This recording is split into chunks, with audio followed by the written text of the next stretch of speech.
How you doing, YouTube? Matt with Matt's Beer Reviews. Back with yet another review. Barrel-aged Belgian Stout time. In form of Barrel of Monks Brewing's. It is their Den of Sins. I'm super excited to give this a whirl for a couple of reasons. One, it's a gifted beer. Who doesn't love gifted beers? This comes courtesy of Ralph. Thank you very much. He is King Shitterfuck Mountain when it comes to mailing me those Florida beers. I appreciate it, brother. You know that. He outdid himself this time because he sent me 2 of these because he knows I always talk about having one for now and saving one for later. The only problem with that, if this is really good, I'm going to want to share it with people. So, such is life. Anyway, the reason why I'm super excited about this, outside of it being gifted beer, is that this is from their Parade of Souls. Okay? Or basically, this is their Parade of Souls barrel aged. If you watched my end of year stuff, my favorite stouts, this is on that list. I love that beer. I thought that beer was absolutely freaking fantastic. It was one of the better beers I had last year in the stout realm. So to kind of be able to kind of mess with the barrel aged version of it, kind of super excited to dive into this. So yeah, let's do that. On a label, Barrel of Monks Brewing's Den of Sins Barrel Aged Imperial Stout. Let's see. It says down here. It says Den of Sins is a bourbon barrel aged version of our Parade of Souls Belgian inspired Imperial Stout. Dark fruit flavors of the stout are accented and complemented by the vanilla flavors of the oak and bourbon flavors from the spirit barrel. Cheers. Done and done. Label-wise is cool. I dig it. You know, it's kind of got that, you know, New Orleans vibe with a little bit of a kind of Day to Dead-ish thing going on. So, there we go.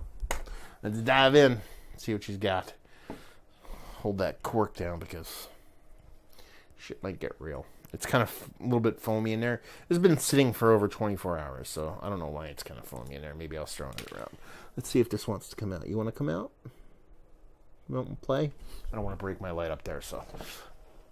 Oh, yeah. She wanted to come out, so here we go. She's not going to foam. We're good. We're good, son. So let's see what this sucker has to offer. Trying to pour it as gentle as I can. This glass can generate a big head on it. Being that it's a Belgian stout, you know, it's kind of yeast driven, so it can get a little bit ahead of itself, for the lack of a better term. Let's see. Yeah. What do we have here? Finger and a half. Malted malt ball colored head. Kind of a nice combination of creamy and rocky. A little bit of gravity and defyingness going on right there. And she's dark. Not darkest beer in the history of mankind, but, you know, Belgian stouts rarely are this kind of motor oil looking color, so she looks the part. Let's see what she smells like.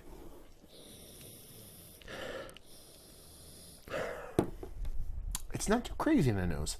It's got this nice maltiness that has really not much of any bittering. It probably has to do a lot with the kind of spirit barrel in there being a little bit of extra sweetness to it, because you definitely get that portion of the show. I'm getting like a anise-y vibe, like a little bit of a licorice thing going on in there. I'm getting like a dry yeastiness, not too big, combined with a kind of roasted maltiness that's leading in the sweet direction because of the spirit barrel being used. There's a little bit of like a caramel vibe in there, a little bit of like a soft kind of cherry liqueur kind of vibe going on, but nothing too crazy. Very kind of muted, softer nose. Not too out of the norm when it comes to these kind of Belgian stouts.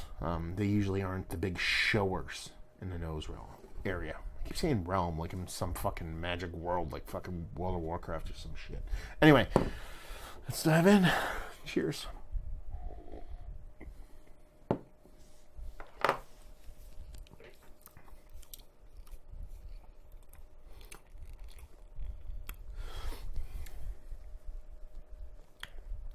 I've been getting this a lot lately with yeast-driven darker beers. I'm getting like Coca-Cola vibes here. I'm getting like Coca-Cola with a splash of Dr. Pepper. It's kind of what I'm getting here. And that's not a bad thing. There's a bigger, more kind of fluffy, creamy kind of mouthfeel to it. So I get it. You know, it's the Belgian beer realm of things. So sometimes you can get that kind of soft, creamy, fluffy, like you're drinking almost like super dense foaminess. It's not a bad thing. But for me, a lot of times, I believe that kind of holds back and pushes back a little bit of flavor. So I believe there's a little more in the beer than I'm initially getting. Now, is that going to die with time? Might be. So it might be a thing where you might want to sit on these for a couple months, let that carbonation kind of, sort itself out.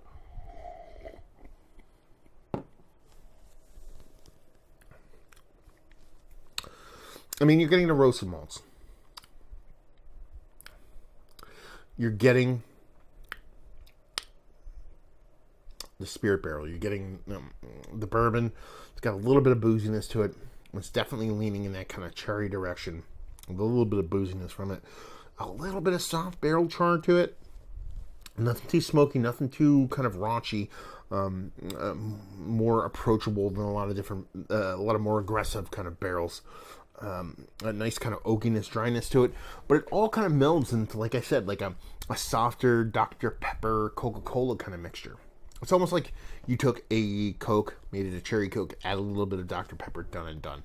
In a beer form. It doesn't taste like soda. It's beer. You know you're drinking beer.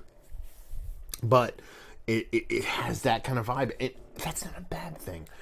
Here's where it kind of, I'm not saying misses the mark or whatever. It makes me think differently about it, is that I really think I like the base better. In the way the form of the beer is now. The base blew me away. It is one of the better beers I had all of last year, like I said. And this is super tasty, and I'm enjoying the shit out of it. It just doesn't have that wow factor for me. Is that a bad thing? I don't think so.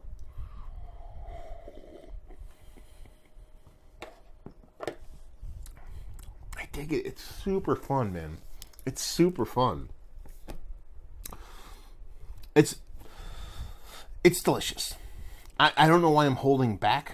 I think I'm holding back a little bit on it because of how much I love the base. I'm waiting for this to do what the base did to me, but more. And that's the problem with a lot of times when I sit here and I talk about these beers.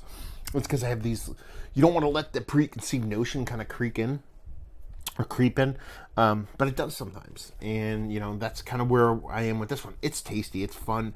It has those cola vibes, which I kind of dig. And these kind of Belgian stouts, it just gives me those cola vibes with that kind of little bit of Dr. Pepper, a little bit of cherry. I'm done. But it translates. That's being translated from the beer. That's me saying, this is what this beer reminds me of. It doesn't taste like those things. I want to make that perfectly clear that I'm not saying this tastes like soda. It's just giving me those kind of vibes. So yeah, it's super tasty. Nice mouthfeel to the point where it gets a little bit too foamy and sprightly. Nice big. It's still getting a little bit of that anising. It's like a sarsaparilla anising that's making me think of the cola stuff. It's weird because I don't know if I'd really call it a stout. Belgian stout, yeah. It's like a Belgian export stout, almost. It's kind of on the edge of being a Belgian dark at this point, as opposed to being a stout. But regardless, super tasty stuff.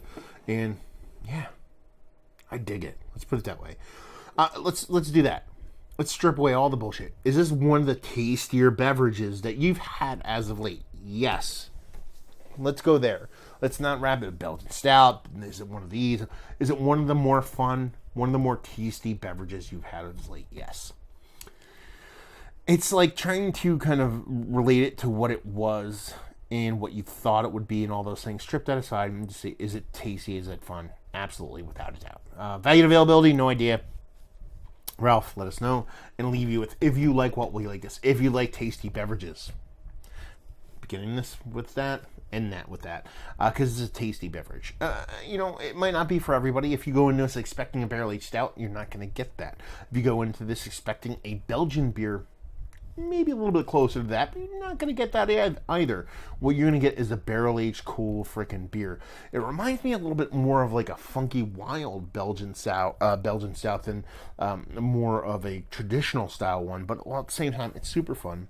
So if you like those kind of beers, if you like a mixture of cherry Coke and Dr. Pepper, you like this, and if you like tasty, yeast-driven, barrel-aged beers, you'll like this, because that's what this is.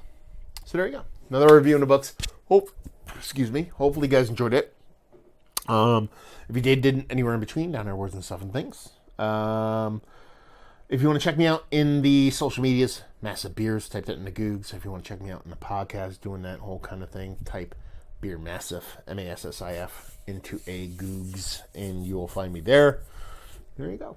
Another every down. So hopefully you guys enjoyed the review. Hopefully you're enjoying a nice little barrel-aged Belgian style stout right now, and we'll see you next time. Cheers.